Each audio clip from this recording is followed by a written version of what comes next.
As many of you know, the Toronto Maple Leafs just wrapped up their first two preseason games over the weekend on Saturday in a doubleheader against the Ottawa Senators, both in Toronto. Now, of course, the preseason game doesn't mean much in terms of cup contending and whatnot. It's more just a benchmark, a preschool, almost, if you will, for the regular season. We're looking at young prospects. How are they developing? Are players who are coming back from injury, are they back to NHL speed? Kind of gauging who's going to be on the roster next year. And today, I wanted to go over 6 players I really noticed when going back and watching highlight reels and the overall game tape. Now, I will admit, I didn't watch much of the 2 games. I was out doing stuff. It was a Saturday. But I did catch maybe about 20 minutes. And in those 20 minutes, the first player I really want to touch on is William Nylander, because oh my God, did he look good. If there was a player of the day award for that day between both teams, really, it had to go to this guy, man. William Nylander was absolutely crazy. He looked like the best player out there on every shift, and when he wasn't on the ice, it was very noticeable. He had a lot of fast breaks. He was beating defenders. There was even a play where he was behind the net and he completely turned off the defender, which was really cool. But yeah, Nylander had a lot of net drives. He generated offense across the board, and he was putting his teammates into a position to score, which I really liked, which makes me very excited for William Nylander this season. Next guy I really want to focus on is the only defender on this list, and it is Mark Giordano. Now, once again, going back and watching the highlight tapes from both of the games, Giordano is somebody who I once again really noticed. And considering that he's in his late 30s and he's going to be playing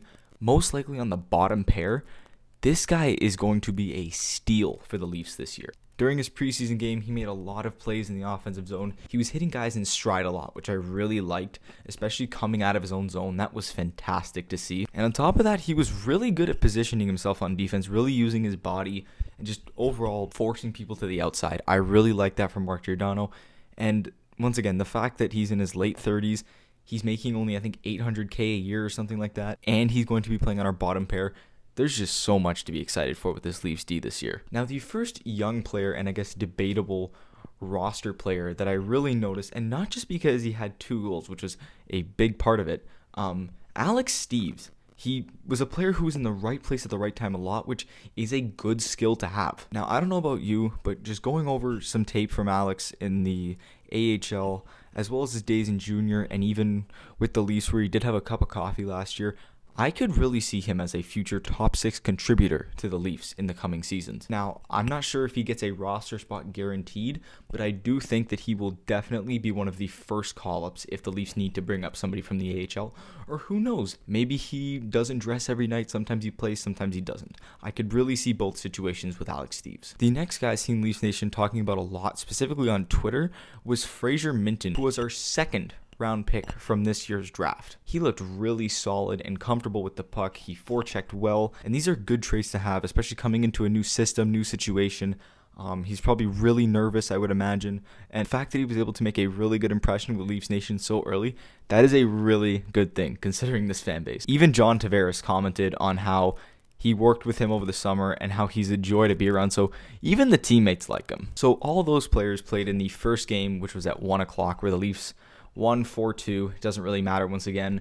But these next 2 come from their next game, which they pretty sure lost 4-2 or 4-1. I don't remember. So the first player from the next game is Ilya Samsonov, who a lot of you will know signed with the Leafs over the summer from the Washington Capitals. Now, the projection is that he will be the 1B, or at very least the backup to Matt Murray. And in his half game, I guess, that he played, he looked really good. He looked really calm in the net. He was collected. He only faced 16 shots, but he had really good rebound control, and just he was overall calm. And that's a really good thing from, seeing guys like Peter Mrazek in net, who at times could be good, but he played almost erratic at points. Like, he was kind of all over the place in terms of his positioning, but good goalies are goalies who are calm in net. They'll make the save. If a rebound spurts out, they'll always try to hit it off to the sides. And overall, I was really impressed with Ilya Samsonov in the limited minutes he played. Now, the final guy I want to go over is once again another new acquisition to the Leafs, and it is Calle Jarnkrok. Calle, of course, spending most of the season with the Seattle Kraken and being selected in the expansion draft, but then also being traded to the Calgary Flames, where he didn't really play much of a role, to be honest. But in his first game in a Leafs uniform, he potted 2 goals and was an overall force for the Leafs offensively. Now, Jarnkrok is a guy who he probably slots in the best on the third line, but I wouldn't be surprised to maybe see him be playing in the top 6. Now, many of you will agree with me when I say I think Calle Jarnkrok probably slots in on the third line on that David Kampf line, and Kerfoot will be the left wing too, but I wouldn't be surprised if maybe the Leafs gave Jarnkrok a shot at that. Last year, we know what happened. That line just kind of went completely cold. The Tavares, Nylander, Kerfoot line just went absolutely cold in the playoffs. So unless that line could get it together, maybe they explore putting Jarnkrok on it. I'm not saying it's going to happen, but I'm saying maybe they explore it at the very least. And those are my 6 shining stars from the Toronto Maple Leafs doubleheader against the Ottawa Senators. Now, if you think I missed somebody, please let me know in the comments. Like I said, I only really watched highlight tapes, and I tried to go back and watch as much as the broadcast feed as I could, but, it's a preseason game, so I'm not trying to overload on preseason stuff when this isn't even for real yet. But if you like what you see and you want me to continue making videos like this, please leave a like, subscribe. I make content on my Instagram almost every day. I'll try to post on my YouTube more, but my name is Buzzin', and I'll see y'all in the next one.